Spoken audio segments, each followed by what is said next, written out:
fuego, encontrando y siguiendo la voluntad de Dios.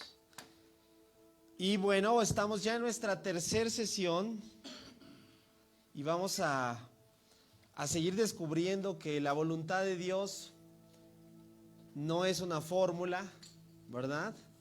No es algo simple de decir, bueno, me dirijo hacia allá y punto. ¿Cuántos saben que en el encontrar la voluntad de Dios está un desafío enorme? ¿Verdad que sí?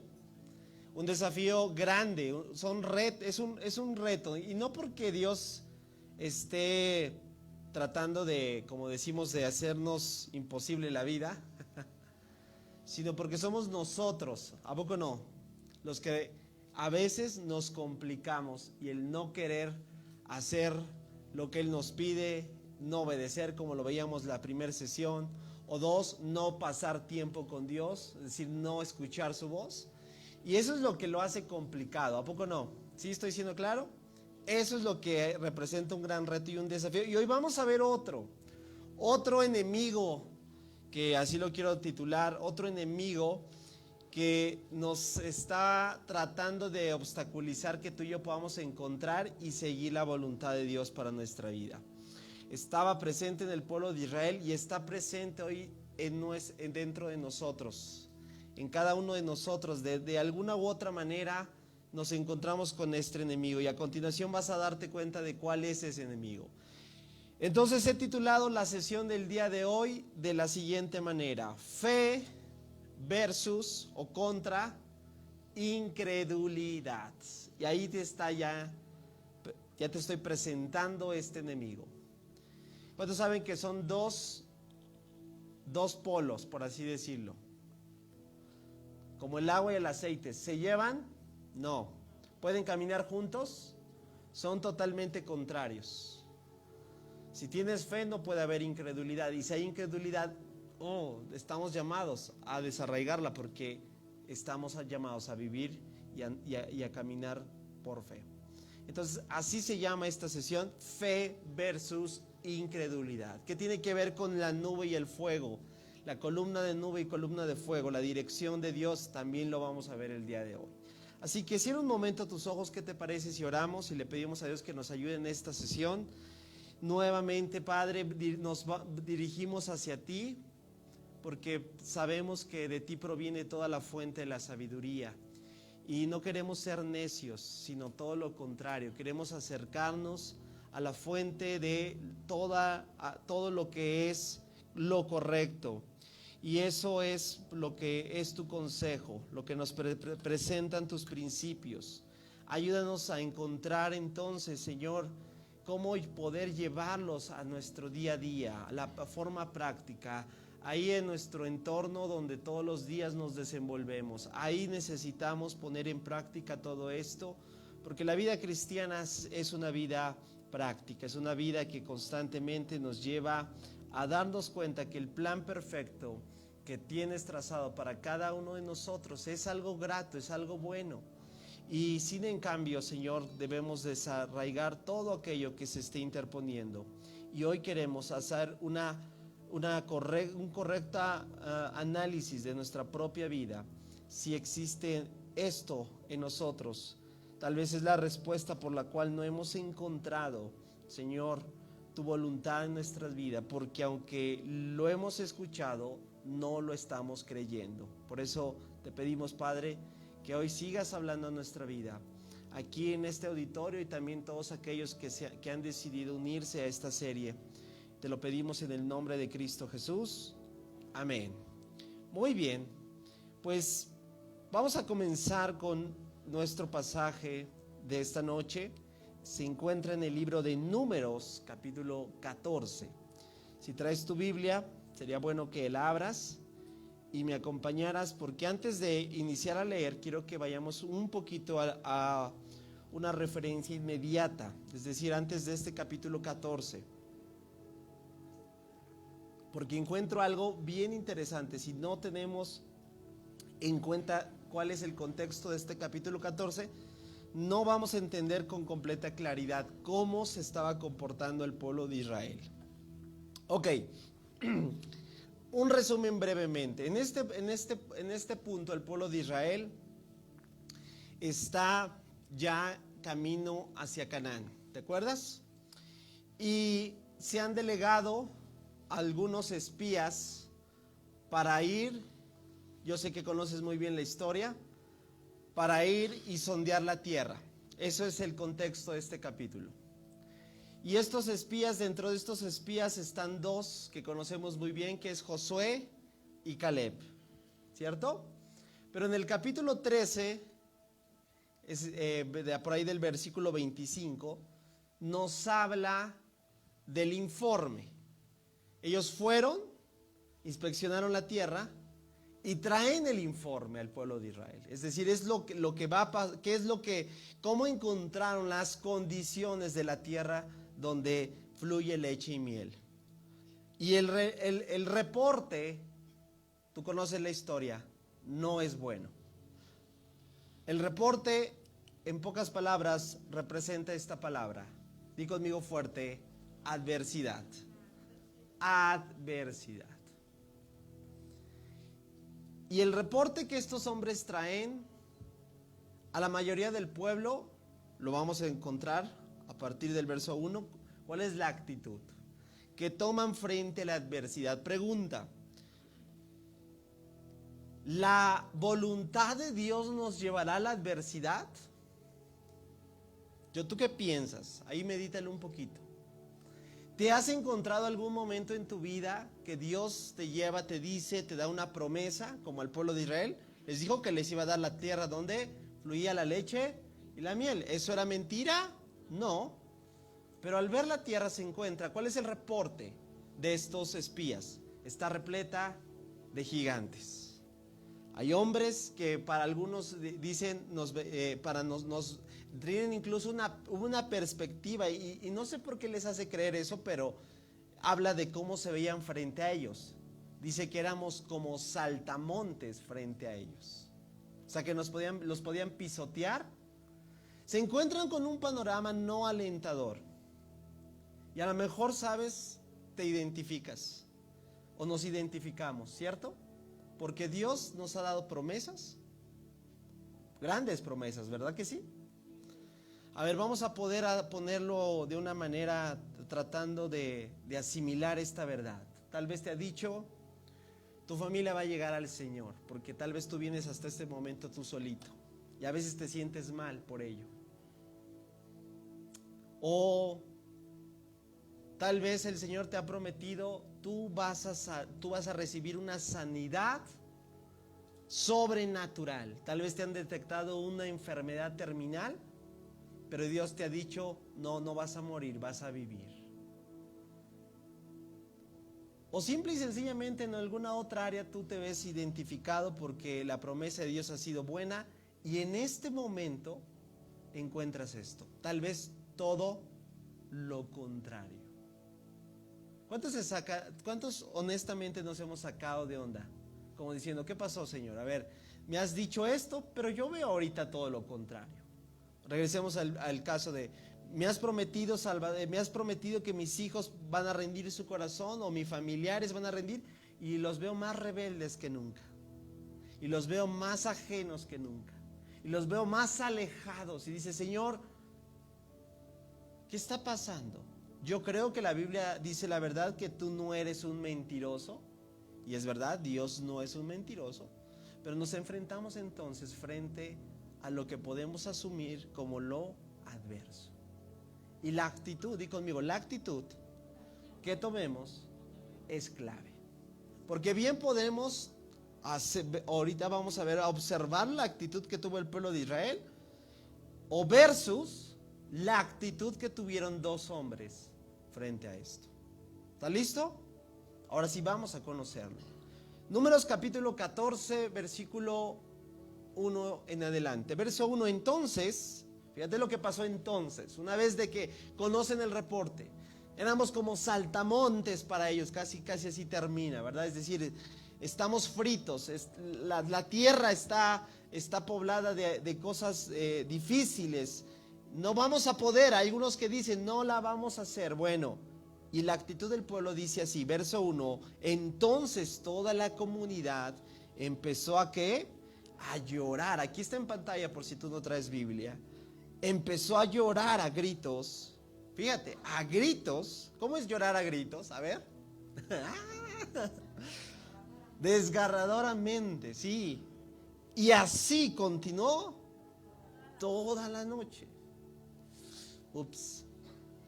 Y bueno, no estamos juzgándolos, estamos creyendo que no era para menos, ¿no? ¿Te imaginas de dónde provenían de ser esclavos? Y están merodeando y están avanzando y ya por ahí otros espías se adelantaron, pero las cosas no van bien.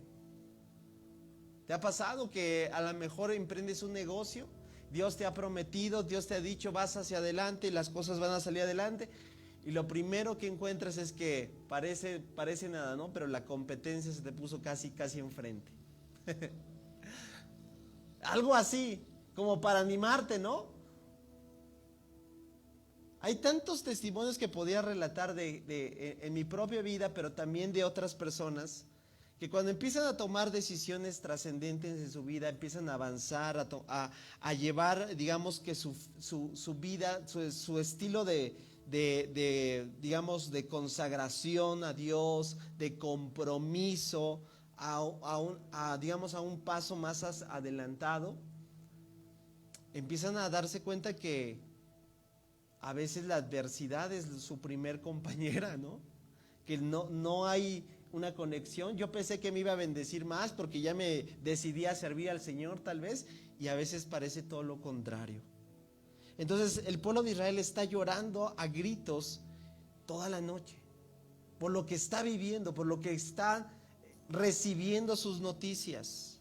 Versículo 2 dice, sus voces se elevaron en una gran protesta. ¿Contra quién? Contra el líder, claro. El responsable siempre tendrá, ¿verdad?, la culpa, ¿verdad? Y esto lo vemos en muchas áreas. Siempre nos vamos tras lo que vemos, ¿verdad? Porque yo creo que más de uno pensó ese Moisés, mira, ¿a dónde nos trajo? Y desde ahí empieza, ¿verdad? Ese pastor, o ¿cómo lo podemos llamar hoy en día, verdad? Ese líder de ministerio, o ese responsable, ¿verdad? Y que me está pidiendo, y mira cómo me está yendo. Una gran protesta contra Moisés y Aarón, los líderes en turno. Si tan solo hubiéramos, fíjate cómo ya empieza la primer queja. Si tan solo hubiéramos muerto en Egipto o incluso aquí en el desierto. Se quejaban. Versículo 3. ¿Por qué el Señor nos está llevando a esta tierra solo para que muramos en batalla? ¿Te has sentido identificado? ¿Alguna vez te has puesto con el Señor a preguntarle así, cosas así? Hay personas que conozco que han experimentado situaciones tan duras como la muerte de algún ser querido. Y algunos se han dicho, ¿por qué, Señor, te llevaste a mi familiar, por ejemplo? ¿Por qué permitiste que muriera de COVID? ¿Sabías que muchos creyentes perdieron la vida en esta pandemia? Y hay algunos que todavía están con una, llamémoslo así, indignación, ¿verdad? Porque el Señor permitió que se murieran. Esa es su interpretación. Y el pueblo de Israel está diciendo, ¿nos sacaste? O sea, ¿tiene sentido que salgamos de una nación donde por muchos años nos tuvieron esclavos y nos sacas a que nos muriéramos?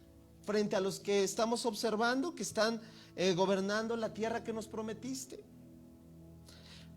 Dice, a nuestras esposas y a nuestros hijos se llevarán como botín. ¿No sería mejor volvernos a Egipto? Fíjate. ¿Qué actitud? ¿Cómo podemos llamar la actitud que el pueblo está tomando? ¿Pesimista? ¿Qué más? ¿Qué notas ahí? Pregunta, ¿ya había sucedido esto? No. O sea, es decir, ya se habían llevado a sus hijos como botín, a sus esposas. Pero ¿a poco no? Cuando la adversidad viene a nuestra vida, no sé por qué empezamos a especular siempre la catástrofe. ¿Verdad? ¿O no? Y la pregunta es, ¿y ya sucedió? No, no ha pasado nada. De hecho, siguen igual, pero tan solo el saber el entorno ya los hace cambiar de parecer. Ojo, porque a veces tú y yo nos parecemos tanto en esta actitud. No es lo que esperábamos, porque a veces no sé por qué alguien nos tiene que dar esa respuesta. ¿Por qué asumimos que la voluntad de Dios siempre será un camino miel sobre hojuelas, sobre rosas, donde todo se nos va a facilitar y donde el Señor hará todo y nosotros nada más vamos a poner nuestra cara bonita y decir ya llegué? Claro que no es así. Y aquí estamos dándonos cuenta de que había en el corazón del pueblo de Israel. Tan fuerte que decía, ¿no sería mejor volvernos a Egipto? Oye, pero ¿no eran esclavos? Sí. Oye, pero ¿no los maltrataban? Sí.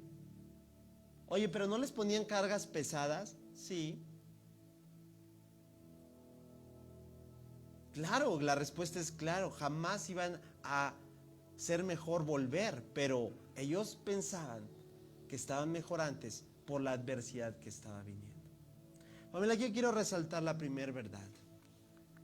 Nuestra vida en Cristo es cuando tú y yo decidimos salir de nuestra mala manera de vivir, de aquel gobierno llamado el gobierno de este mundo que nos gobernaba y que nos hacía ser esclavos del pecado. ¿Cuántos se identifican?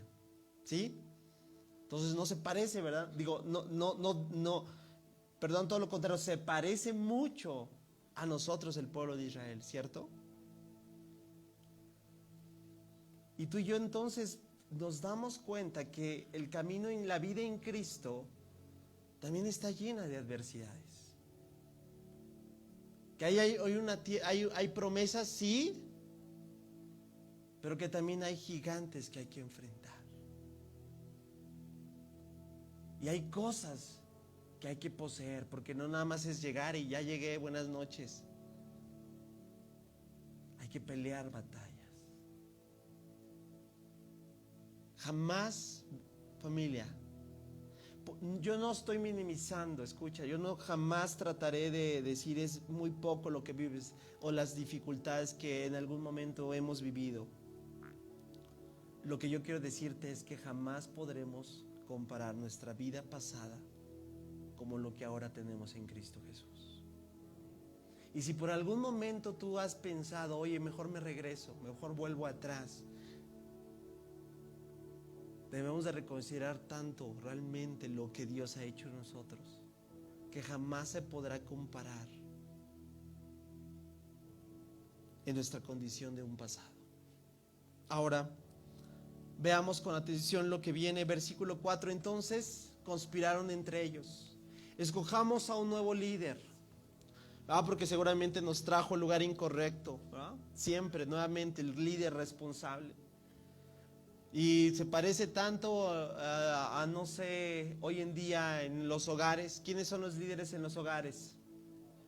Los padres. ¿Y cuántos hijos no han juzgado mal a sus padres?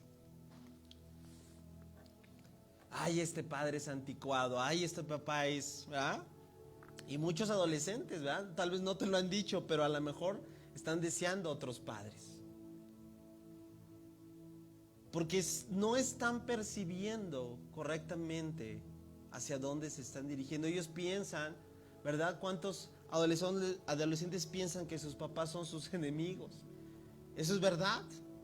No dudo que algunos sí lo sean, pero en realidad la gran mayoría de los padres solo busca ¿qué? El bienestar de sus hijos. Pero eso no lo logran ver en su limitada percepción de la vida, hablando de los jóvenes adolescentes. Pero aquí el pueblo está teniendo una limitada percepción de las cosas. Entonces dijeron, escojamos a un nuevo líder y regresémonos a Egipto. Versículo 5. Entonces Moisés y Aarón cayeron rostro en tierra ante toda la comunidad de Israel.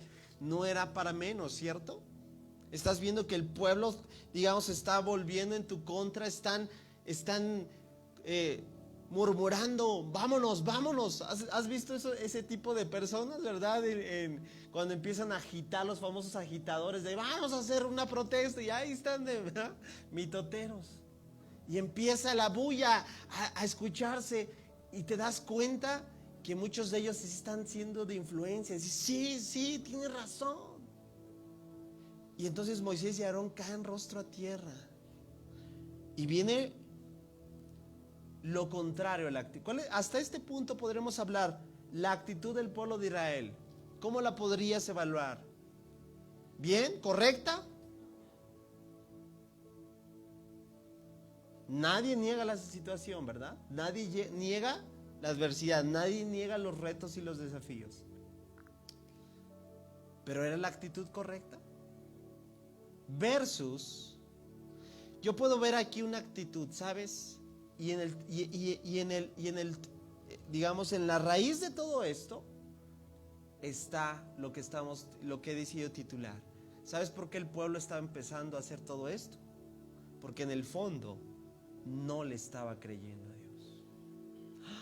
Dios les dijo que les iba a dar la tierra. ¿Y entonces? Buenas noches. Dios te ha dicho grandes promesas. Tal vez no lo ves, pero Dios se equivocó. Dios es un mentiroso. Que no es como tú pensabas, como tú creías, a la forma, en el tiempo que tú y yo pensábamos es diferente. Pero Dios no es un mentiroso, familia. Y aquí vamos a contrastar la actitud de otros hombres. Hasta el verso 5 podemos ver que ya el pueblo de Israel tiene una actitud mala, muy mala. Pero aquí vemos lo que está pasando con otros hombres que fueron a espiar la tierra. Versículo 6, 2 hombres que exploraron la tierra. ¿Quiénes eran? Josué, hijo de Nun, y el otro, Caleb, hijo de Jefone. Se rasgaron la ropa. ¿Y sabes qué es esta actitud? Es una actitud de indignación. Es decir, no es posible lo que está pasando. Rasgarse las vestiduras es una actitud muy judía de este tiempo, de dar evidencia que no están contentos con el accionar, en este caso del pueblo. Y fíjate lo que va a pasar, versículo 7. Y dijeron a todo el pueblo de Israel: la tierra que atravesamos y exploramos, ¡wow!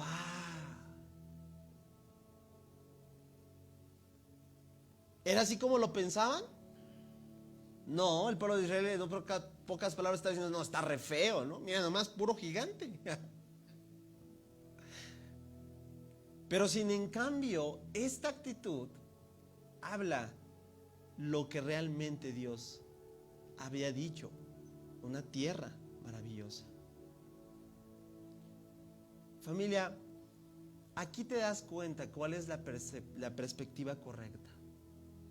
Porque cuando a lo mejor tú ves hoy un día un problema, cuando hay fe en Dios y en sus promesas y realmente lo que Él te ha dicho, tú ves una gran oportunidad. No necesariamente algo negativo. Si tú ves a estos hombres, yo veo aquí, ¿sabes? No fatalismo de, no, vámonos a Egipto. No, veo una actitud que le agrada a Dios, una actitud que, sí, vamos, de desafío, de vamos. Está padre, por así decirlo. Versículo 8. Si el Señor se agrada de nosotros, Él nos llevará salvo a esa tierra y nos las entregará. Es una tierra fértil donde fluye la leche y la miel. ¿Está diciendo mentiras? No. Pero ve la actitud que tienen. ¿Sabes? Josué y Caleb, di conmigo, tenían fe. ¿Qué era lo que tenía el pueblo de Israel? En el fondo, sí queja, pero ¿Sabes? Una de las cosas que yo me he dado cuenta, hablando personalmente, cuando hay queja en mi vida, hablando en cuanto a las cosas que Dios me ha dicho, yo me he dado cuenta que la raíz de esas quejas muchas veces es porque estoy dudando de lo que Dios ha dicho. Y como hay duda, entonces yo me quejo. ¿Qué está más cercano a ti en esta condición, en este particular tiempo en tu vida, en tu propia familia, de acuerdo a lo que vives? ¿Está más presente la queja? Ya estoy harto. ¿Cuántos han dicho? Ya, siempre lo mismo. O, miren lo que Dios nos está dando para poder salir adelante. Fíjate, qué gran cambio de actitud. Entonces en estos hombres hay fe, están convencidos de que Dios será el que los ha dado la promesa y el que los llevará a salvo y les entregará la tierra. Ahora vamos a ver versículo 9. Fíjate lo que les dice al pueblo de Israel estos hombres: no se rebelen contra el Señor y no teman al pueblo. Está alentando a los líderes, ¿verdad?, de esa tierra. Para nosotros son como que presa indefensa. Ellos no tienen protección, pero el Señor está con nosotros. No les tengan miedo. Wow, ¿cuántos pueden decir amén? ¿Cuántos podremos tomar este versículo como un gran motivante para nosotros en estos tiempos, tal vez? Donde yo veo que sí, las cosas y la adversidad de manera general está, específicamente en una temática de salud. ¿Por qué tienen que tener puesto un cubrebocas? Porque estamos atravesando una pandemia, las cosas no están fáciles. Pero yo no veo un pueblo, yo no veo una actitud que diga y se paralizó de miedo, sino todo lo contrario. ¿Qué dijo? El Señor está con nosotros. Ellos no tienen protección, nosotros sí. No tengan miedo. Wow. ¿Cuántos podremos traer estas verdades a lo que hoy vivimos y enfrentamos? No quiere decir que las cosas se van a solucionar, pero la actitud que tengas frente a la adversidad que estés viviendo va a ayudarte, va a determinar, escucha, a evidenciar en quién estás confiando. Y si realmente es Dios en quien estás confiando, familia, podrás decir: no tengo miedo frente a eso. Es difícil, sí. Está duro, sí. Está complicado, sí. Pero no me paraliza, porque el Señor está conmigo. No porque soy muy bueno, no porque soy muy... No está diciendo esto. Porque el Señor, familia, está con nosotros. Y tenemos que repetirlo una y otra vez. Y si tú conoces a algún creyente que está así, ¿verdad? Y todo este entorno de pandemia lo está atemorizando, tienes que decirles: hey, hay una gran diferencia. El que tiene a Dios y el que no lo tiene. Y si tú tienes a Dios, no tengas miedo. Amén. Ahora, versículo 10 dice: sin embargo, a pesar de esta gran declaración, esta gran verdad que Josué y Caleb estaban externando, dice: sin embargo, toda la comunidad empezó a decir que apedrearán a Josué y a Caleb. Por decir la verdad de Dios, fíjate. Por decir que el Señor está con ellos. No te extrañe que lo que te digan: no, estás loco. Hablaban de apedrearlos, Josué y Caleb. Entonces, la gloriosa presencia del Señor. Wow. ¿Cuántos saben que Dios interviene en el momento que tiene que intervenir? No antes, no después. Y yo me atrevo a decir, si no interviene, a lo mejor y sí, yo creo que el pueblo estaba tan enfocado en lo negativo, que a lo mejor y sí se echaban, como decimos, ¿no?, a estos hombres. Pero entonces entra el Señor, dice, y se aparece a todos los israelitas en el tabernáculo. Versículo 11, y el Señor le dijo a Moisés: ¿hasta cuándo me despreciará este pueblo? Wow. Nunca me creerán. Ahí está la razón por la que te decía, en realidad el pueblo estaba poniendo en duda porque no le estaba creyendo a Dios. Había, vuelvo a repetirlo, dilo fuerte, incredulidad. Aún después de todas las señales milagrosas que hice entre ellos. Y es verdad. ¿Tú recuerdas cómo lo sacó de Egipto?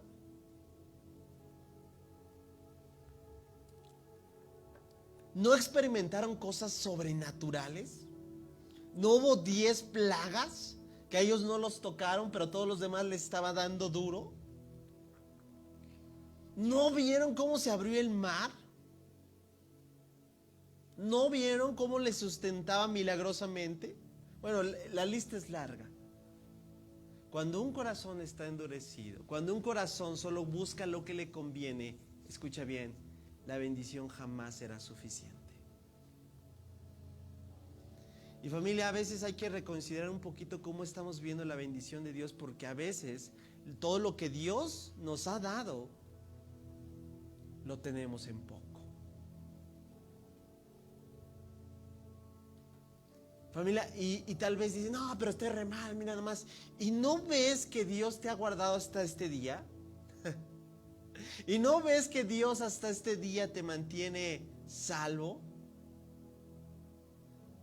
¿Y no ves que Dios hasta este día te ha provisto? ¿Cuántos dicen amén? Y en medio de una crisis que vivimos a nivel global y en medio de tantas cosas, pero a veces no es suficiente cuando hemos caído en incredulidad. Para el pueblo de Dios no era suficiente. Por eso Dios le está diciendo, ¿qué tengo que hacer, en pocas palabras, más? Si todo lo que hice no lo están viendo. Versículo 12. Negaré que son míos. Fíjate cómo veo a Dios en su corazón, lo que está observando acerca de su pueblo. Es prácticamente que tu pueblo... ¿Te has sentido alguna vez cuando los tuyos te dan la espalda, como decimos? Que tus mismos familiares se te ponen en tu contra. Que tus mismos hijos, que alguien en tu casa de repente, ¿verdad? No te está dando seguimiento, sino todo lo contrario. Pregunta, ¿te ha pasado? ¿Sientes feo? O se siente hermoso, bien bonito, ¿no? Hazme más, ¿no? ¿Ves el corazón de Dios? Su mismo pueblo que lo rescató, que lo ha estado sustentando, que lo está dando dirección, le está dando la espalda. Negaré que son míos, los destruiré. ¿Dios lo podía hacer? Claro, Él es Dios. Con una plaga, tan solo con una plaga, vámonos, se acabó. No quieren, no me creen. ¿Para qué siguen entreteniéndose, verdad? ¿Para qué siguen?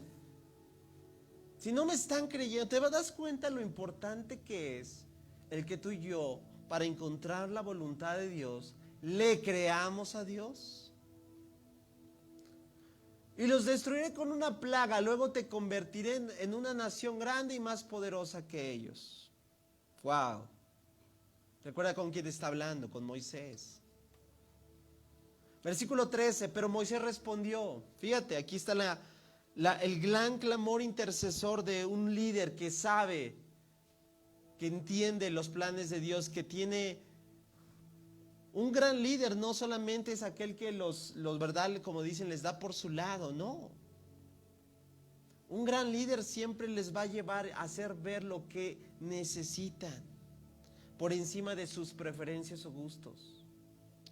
Y Moisés le responde a Dios, ¿qué pensarán los egipcios cuando oigan acerca de esto? Y nuevamente trae la referencia que me encanta, ahorita lo vamos a ver. Le preguntó al Señor, ellos saben muy bien cómo demostraste tu poder cuando los rescataste de Egipto.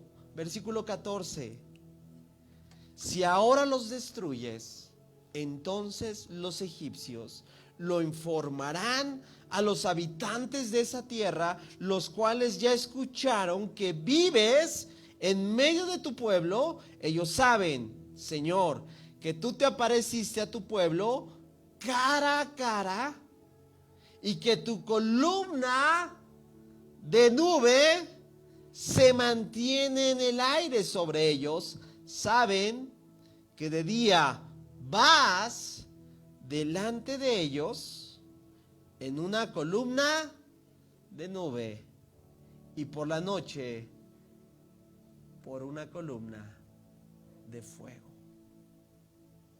Ahí es nuestra referencia de nuestra serie, ¿verdad? Por eso estamos abordando estos pasajes. ¡Wow!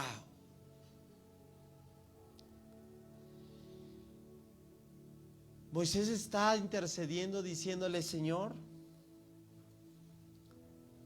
sé leal a ti mismo, ¿verdad? En pocas palabras. Siempre Dios ha sido fiel, ¿verdad? Siempre ha sido lento para la ira, grande en misericordia. Y en toda esta anécdota, familia, hay que recordar algo muy importante. Es que si tú y yo no le creemos a Dios, en realidad tú y yo no nos estamos dejando guiar por Él. Es tan vital, tan importante, que para que tú y yo encontremos la voluntad de Dios para nuestra vida, el paso que hemos visto las sesiones anteriores, no solamente es escuchar su voz, no solamente es pasar intimidad con Él. Escucha, familia, es imprescindible creerle. Lo voy a volver a repetir. Es imprescindible creerle a Dios. ¿Tú le crees a Dios? ¿Le creerás en medio del valle de la tempestad? ¿Le creerás en medio de la adversidad? ¿Le creerás en medio de la enfermedad? Porque suena bien padre y suena bien romántico, ¿a poco no? Cuando todo está bien y las bendiciones fluyen y las cosas van bien y los hijos van bien y el matrimonio va bien y la economía va bien, ¿a poco no? Todo espectacular. Pero cuando algo de eso no está bien, cuando lejos de estar al 100, como dicen, te empiezas a enfermar y esto y el otro y sigues. Qué difícil es decir, Señor, el Señor es sanador, ¿verdad? Porque no lo ves en ti. O qué difícil es decir, el Señor me prometió mi familia y ves que todo es tan peor, ¿verdad? Mal. O que el Señor es mi proveedor y me corrieron del trabajo.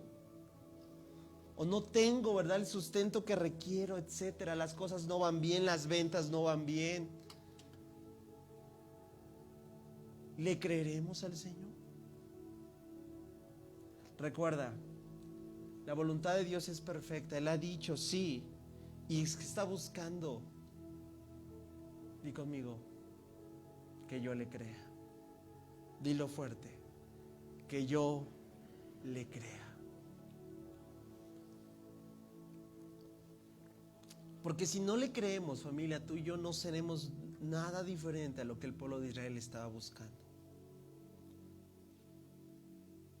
Familia, Dios nunca cambia. Dios es inmutable. Y también sus principios no cambian, porque Dios no es voluble. Si Él ha dicho y ha establecido principios, esos principios son y se mantendrán siempre estables. Y la obediencia a Él siempre será bien recibida. Y la adoración a Él siempre será bien recibida. ¿Me explico? Pero entonces, ¿por qué a veces tú y yo sí cambiamos? ¿Por qué a veces la adoración, por ejemplo, hablemos de nuestra expresión como adoración, que definimos al acto de hacer? Porque yo sí me doy cuenta, digo, ya los años me han dado un cierta, como dicen, habilidad para distinguir cuando alguien viene cargado a la iglesia, por tan solo a la iglesia, ¿no? Y no es el mismo, ¿verdad?, que antes en la alabanza estaba levantando sus manos y aquí, y ahora lo ves ya con las manos en la bolsa, ¿verdad? Y la vista al piso, y como ya medio aburrido, ¿verdad? No conectado. Buenas noches. Espero no estar diciendo, híjole, me estaba diciendo a mí. No te preocupes, hoy no lo vi. ¿A poco no cambia la actitud? ¿A poco no es evidente que los que sí cambiamos somos nosotros? Que los que sí empezamos a dudar del Señor somos nosotros. Que los que sí empezamos a cuestionar, Señor, te equivocaste probablemente. De verdad.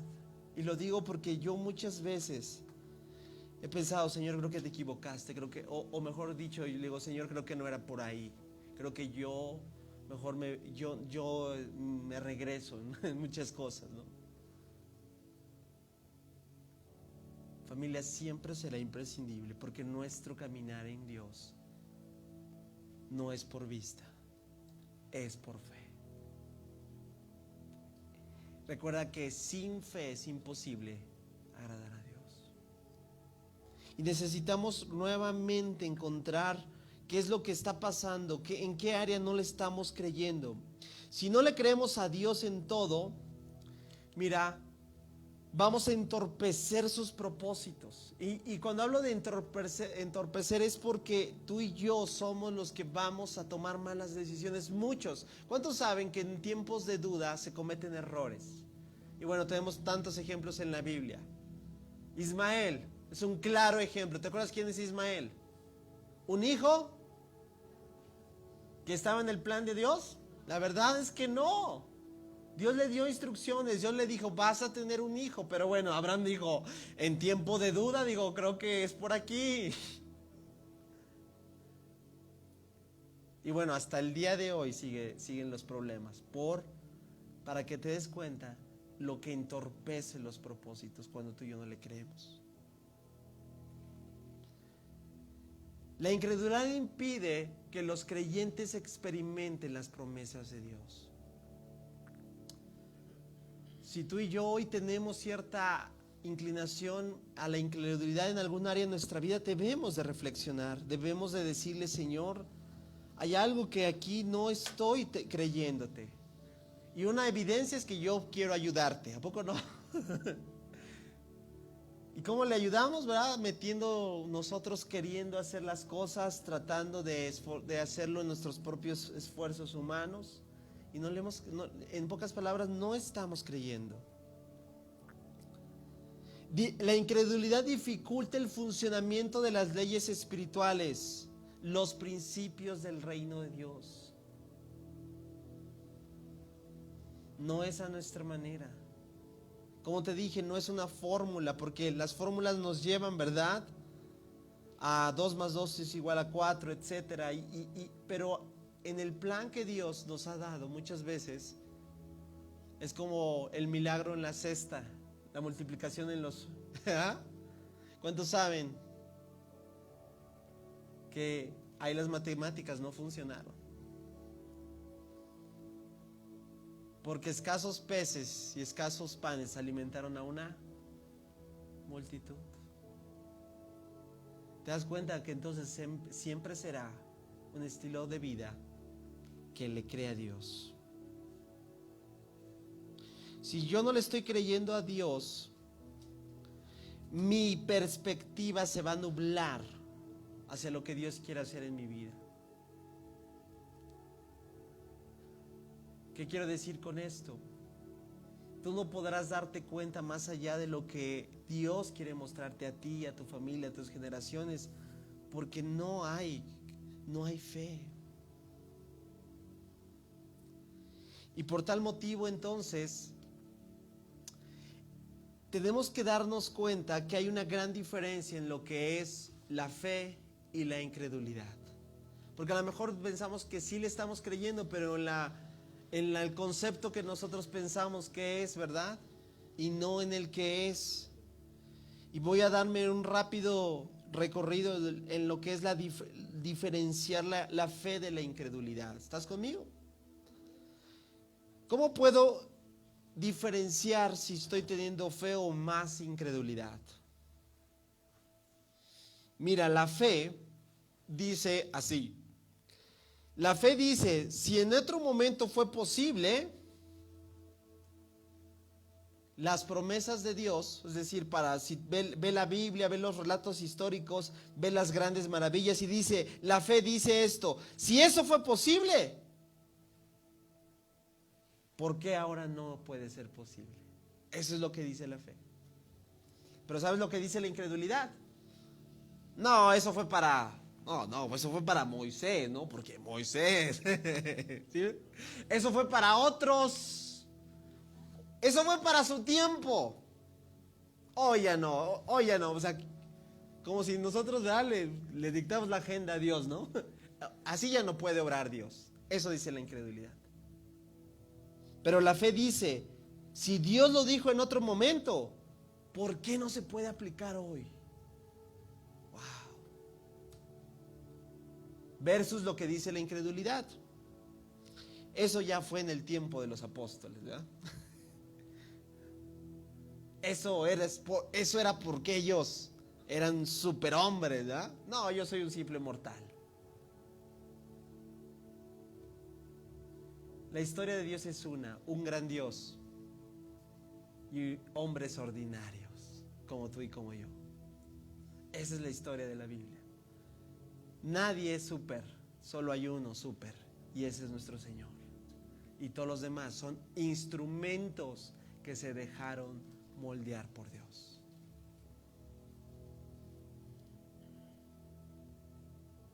La fe dice, esto se puede aplicar en este momento y a mí.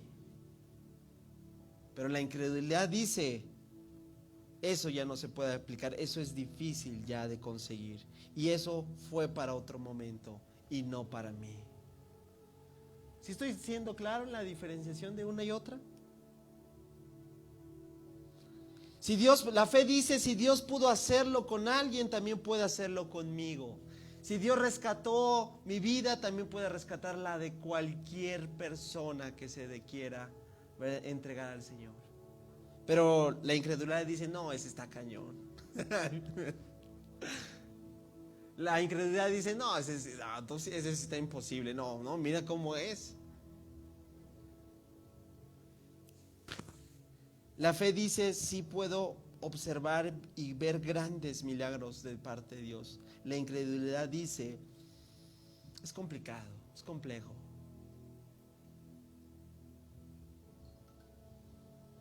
¿Qué actitud estamos teniendo, familia? ¿Qué hay en nuestros corazones el día de hoy? ¿Hay más fe o hay más incredulidad? Porque si tú o yo estamos cayendo más en incredulidad, en realidad estamos sacando a Dios, como decimos, de la ecuación. Porque la fe saca el yo de la ecuación y lleva a Dios de vuelta al centro. La incredulidad ha tomado, ¿verdad?, todo lo contrario. Retoma el yo, ¿verdad?, la ecuación y saca a Dios. Pero la fe vuelve a llevar a Dios donde tiene que estar. Jamás será porque tú y yo somos muy buenos. No, Dios no obra porque tú y yo. Tampoco es porque no los merecemos, como a veces pensamos. No, de hecho no nos merecemos mucho de lo que hoy tenemos. ¿Sabes cómo se llama eso? Gracia.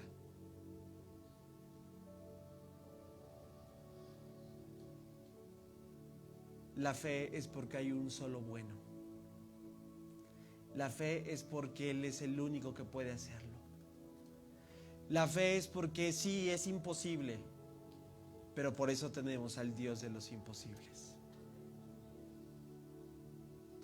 Sí, estaba imposible y en términos, digamos, de los parámetros de este mundo, realmente era complicadísimo la tierra. Pero Dios es el Dios que hace lo imposible posible. y que está buscando en el corazón de su pueblo que le crea. Y está buscando por medio de esa adversidad que no la veas más grande que tú. Está buscando que veas que tú y yo tenemos un Dios más grande que cualquier adversidad. Alguien dele un aplauso fuerte al Señor.